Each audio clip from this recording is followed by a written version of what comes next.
सबका साहेब सबका साहेब सबका साहेब सबका सबका कौन साहेब साहेब किसका सबका जीवन के हर गम को खाता रहूंगा हर गुण फिर भी गाता रहूंगा हर गुण फिर भी गाता रहूंगा हर गुण फिर भी दुख और सुख में करूंगा भजनिया दुख और सुख में करूंगा भजनिया स्वामी कृपा से होगा जतनिया स्वामी कृपा से होगा जतनिया दुनिया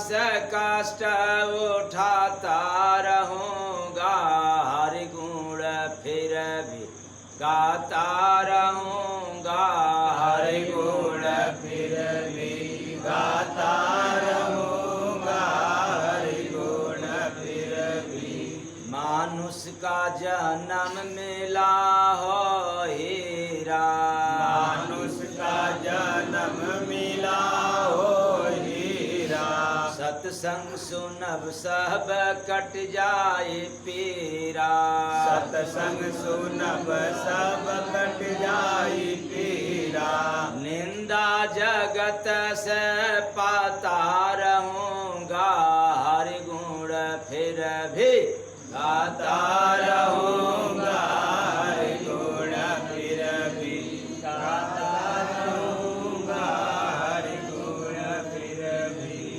माया का हर काम कर दूंगा आधा माया का हर काम कर दूंगा आधा सब तो समझ में आया लेकिन यही बात नहीं समझ में आया कि माया का काम आधा कर दूंगा। क्या बात है? कोई तो रीजन होगा जिसके लिए माया की काम आधा करने के लिए बताया जा रहा है। तो ध्यान से सुनेंगे तो भजन में आपको अर्थ मिल जाएगा। तो माया का हर काम कर दूंगा आधा माया का हर काम कर दूंगा आधा सतगुरु दरस में नहीं बने बाधा सतगुरु दरस में नहीं बन बाधा तन लेकर शरण में आता रहूंगा हर गुण फिर भी गाता रहूंगा हर गुण फिर भी गाता रहूंगा हर गुण फिर भी कलयुग मानस रोग है लाया कलयुग मानस रोग है लाया भजन बिना बस भोग है छाया भजन बिना बस भोग है छाया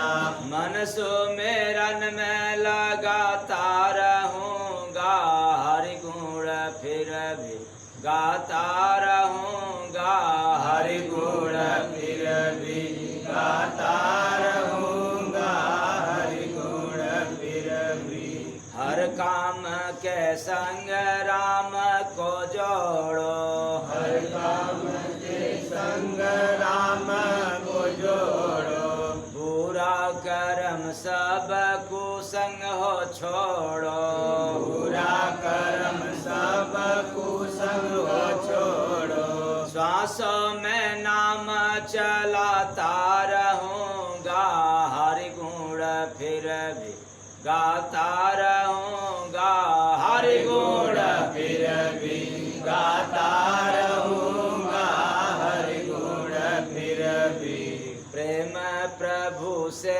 लगा ले परिंदे प्रेम प्रभु से लगा ले परिंदे नाम सहारा है जय गुरु बंदे, नाम सहारा है जय गुरु बंदे। सिर को चरण पे झुकाता रहूँगा, हरि गुण फिर भी गाता रहूँगा, हरि गुण फिर भी गाता रहूँगा, हरि गुण फिर भी। जीवन के हर गम को खाता रहूँगा, हरि गुण फिर भी गाता रहूँगा, हरि गुण फिर भी गाता रहूँगा, हरि गुण फिर भी। साहेब सबका साहेब सबका। इसके बाद भी हरि गुण गाता रहूं। लेकिन हम लोग भी बड़े अजीब हैं, बहुत गजब। क्या गजब है कि जीवन में थोड़ी सी भी संकट आ जाती है तो हम लोग डर जाते हैं, भयभीत हो जाते हैं और रास्ता बदल देते हैं। पर विचार करने की बात है। क्या विचार करना? जब आपके जीवन काल में कोई भी कष्ट आता है, कोई भी विपत्ति आ जाती है, तो भी आपको गुणगान तो करना ही है। चाहे दवा की गुणगान करें, ओझा लोगों की गुणगान करें, वैद्य लोगों की गुणगान करें, जो आपकी मदद कर रहा है उसकी गुणगान करें। करना तो है। वैसे जैसे मियाँ बीवी की गुणगान करता है और बीवी मियाँ की गुणगान करती है। लेकिन देखना है तत्व के नजरिया से कि हम लोग जिसकी गुणगान कर रहे हैं, क्या ये अमर है या मरने वाले? ये नश्वर हैं कि अमर हैं? नश्वर।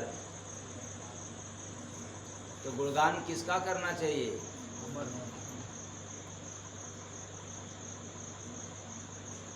यही तो समझना है कि जब हमें किसी न किसी कारण, किसी न किसी बहाने गुणगान बखान करना है, तो उसी में क्यों ना हम एक लाइन और जोड़ दें। जीवन के हर गम को खाता रहूँगा, हरि गुण फिर भी गाता रहूँगा, हरि गुण फिर भी गाता रहूँगा, हरि गुण फिर भी। यहाँ संसार में देखने को मिलता है कि कोई दुर्गा की पूजा बहुत लंबे समय से करता चला आया। यदि उसके जिंदगी में, उसके जीवन में, उसके घर में, उसके परिवार में कोई ऐसी हादसा हो जाती है, कोई दुर्घटना घट जाता है, तो फिर सबसे ज्यादा किसको कोसने लग जाता है? दुर्गा को।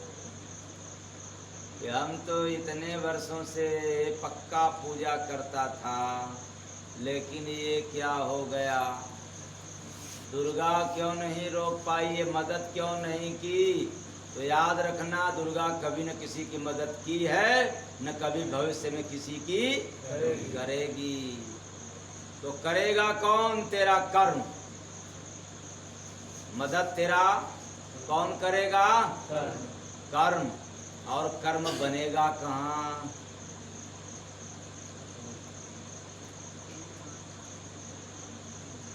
अगर बीवी का गुणगान करेंगे तो कर्म बनेगा, मियाँ की गुणगान करो तो कर्म बनेगा।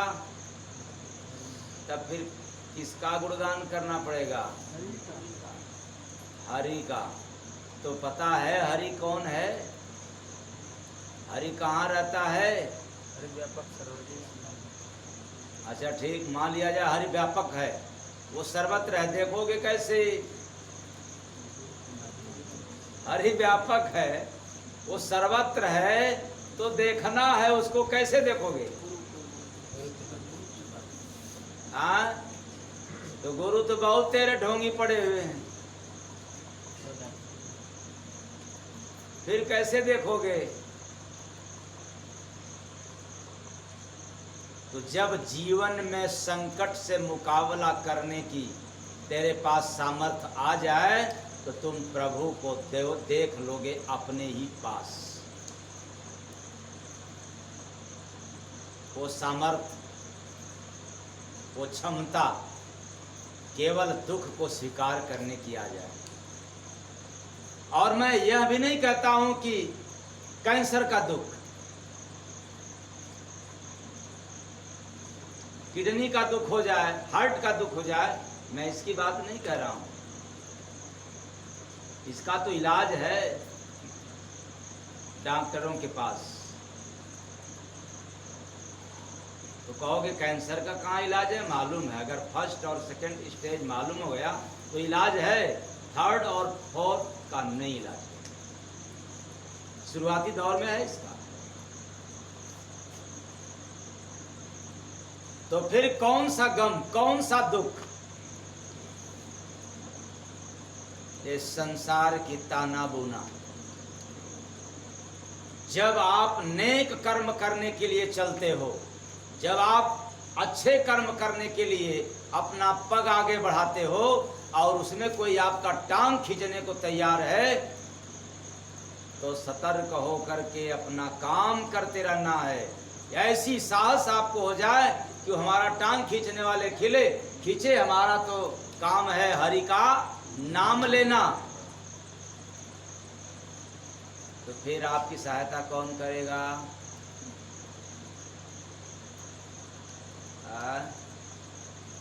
बिल्ली करेगी। कैसे? जैसे रास्ते पे चल रहे हैं और ढोंगी बाबा बने हैं राम राम राम राम राम राम राम राम राम। ढोंगी बाबा जैसे राम राम राम राम जप रहे हैं, तब तक बिल्ली रास्ता काट दिया। अरे बाप रे बाप, ये तो बिल्ली रास्ता काट दी, राम छोड़ो। अरे बाप रे बाप, ये तो रुक जाओ रुक जाओ रुक जाओ। क्योंकि हम लोग रास्ते में चलते हैं, प्रायः देखने को मिलता है कि आगे बिल्ली रास्ता काट दिया तो कितने मोटरसाइकिल रहते हैं, चाहे 4 व्हीलर वाले रहते हैं, बेचारे एकदम खड़ा हो जाते हैं। तो जब कभी कभी शीशा खोले रहते हैं तो सीधा बोल देते हैं कि आओ हम तेरे बिल्ली का निवारण कर दिया, तुम आ जाओ पीछे। क्योंकि हमारा तो भरोसा बिल्ली पर हो गया, राम पर नहीं। और जिसके पास दुख सहने की क्षमता आए उसके पहले भरोसा भगवान पर होता है, अपने गुरु पर होता है, तब जाकर के वो साहसी होता है और साहस बढ़ता है। गुरु और प्रभु को छोड़ करके इस संसार में किसी पर भरोसा करोगे तो दुख सहने की सामर्थ्य आपके पास नहीं आएगा। दुनिया दुखालय है, इस दुखालय में आपको दुख ही मिलेगा। सुख की आशा ना करो, किसी से भी सुख की आशा मत करो। मान लिया जाए कि हम रसगुल्ला से सुख की आशा कर रहे हैं, यही बात तो अच्छी बात है। पहला तो खा लिया रसगुल्ला, सुख तो मिला ना, वही रसगुल्ला दूसरा खाओ, उतना ही सुख मिला। वही रसगुल्ला फिर तीसरी बार खाओ, पहले जैसा सुख मिला। और वही रसगुल्ला चौथे बार भी खाओ, ऐसे ही दहाई तक चले जाओ। फिर बाद में क्या होगा? बहुत पेटू हो गए तो 1 किलो खाओगे, 2 किलो खाओगे, चलो 5 किलो खाओ, तब क्या होगा? तो हॉस्पिटल जाना पड़ेगा। वही रसगुल्ला। यहां सुख की आशा नहीं रखना है, बल्कि दुख सहने की सामर्थ्य तैयार करना है। कि जिंदगी में कितना भी दुख आ जाए, कितना भी संकट आ जाए, फिक्र नहीं। अगर फिक्र करना है तो हे प्रभु तेरा नाम न छूटने पाए। क्योंकि ये जो काम है बड़ा उल्टा है, राम और काम में कोई तालमेल नहीं होता। काम राम के पास जाने नहीं देता, इसलिए कामी पुरुष कभी राम में नहीं हो सकता। लेकिन एक धरती का इतिहास है, नियम है कि जिसने राम का हो गया या जो राम का नाम लेता है उसका सब काम हो जाता है। इसलिए तो किसी कवि ने बनाया और गायक ने गाया, कि प्रभु आपकी कृपा से सब काम हो रहा है। प्रभु आपकी कृपा से सब काम हो रहा है। ये बात किसी कवि की है, न कि किसी संत महापुरुष की। एक कवि के हृदय में जब यह बात आ सकती है कि प्रभु आपकी कृपा से, वरना उसको तो लिखना चाहिए कि दुर्गा के कृपा से सब काम हो, माँ काली के कृपा से, शंकर पिता के कृपा से, विष्णु भगवान की कृपा से। किसी भी बहुत चालाक कवि था, ये नहीं लिखा किसी 33 करोड़ देवी देवताओं का नाम नहीं लिखा, सीधे लिख दिया कि प्रभु आपकी कृपा से सब काम हो रहा है। प्रभु आपकी कृपा से सब काम हो रहा है। वाह, करते हो आप, मेरा नाम हो रहा है। करने वाले आप हो, लेकिन मेरा नाम हो रहा है। जैसे मैं आप लोगों के सामने बैठा हूँ, जय गुरु बंदे नाम मेरा है नहीं, मेरा तो गुरु कतवारू नाम है, और जो नाम है उसे लेने से भी कोई फायदा होने वाला नहीं है, क्योंकि वह जो नाम था उस नाम में बड़ा मैं गंदा काम किया, और उस नाम से कोई जानने वाला भी नहीं मिला। लेकिन जब ये प्रभु का नाम आप लोगों के बीच में ला दिया, तो इस नाम से हमारी जान पहचान हो रही है और होता रहेगा। धरती पर नहीं रहेंगे तो भी मेरा पहचान रहता रहेगा। करने वाला कौन? नाम किसका हो रहा है? मुझे जैसे पापी व्यक्ति का। आपका भी काम होने लग जाएगा जब आपका भरोसा हो जाएगा तब। लेकिन भरोसा किस पर है? डॉक्टर साहब ऐसा दवा दें कि हमारा दुख क्या हो जाए। ए डॉक्टर साहब, हमारा दुख दूर हो चाहे न हो, लेकिन हम गुरु या प्रभु को छोड़ने वाले नहीं हो सकते। हम इस गम को स्वीकार करेंगे, हम कष्ट को स्वीकार करेंगे, सहन करेंगे। क्यों? कि यह दुख और सुख ही तो जीव का गहना है। दुख और सुख जीव का गहना है, श्रृंगार है, और यह श्रृंगार जो न करे जीव, वो विधवा है। सिख तो सभी लोग चाहते हैं, दुखवा कौन चाहेगा भाई? बाबा लोग। तो दुख और सुख आत्मा की गहना है। शोभा बढ़ाओ किसकी? आत्मा की। अरे शरीर की शोभा बढ़ा करके क्या करोगे? आज यहाँ है और कल कहाँ चला जाएगा। और आज इस कदर है, पता नहीं कल बेकदर हो जाएगा। आज इस रूप का है, पता नहीं कल कुरूप हो जाएगा। इसकी कोई ठिकाना नहीं है। लेकिन आत्मा का रूप कभी बदलने वाला नहीं है। यही तो है अजर हमारा विनाशी। इसलिए शोभा बढ़ाना है तो अपने तन मन धन से ज्यादा आत्मा की शोभा बढ़ा लो, क्योंकि इसको तो लोग छोड़ देंगे। लेकिन आत्मा यदि शोभा बढ़ गई तो ये किसका होगी? परमात्मा की। तो आत्मा की शोभा तब बढ़ेगा जितना आप भक्ति करोगे, भजन करोगे, दान पुण्य करोगे, परोपकार का काम करोगे, उतना ही आत्मा की शोभा बढ़ता जाएगा। तो जीवन के हर गम को खाता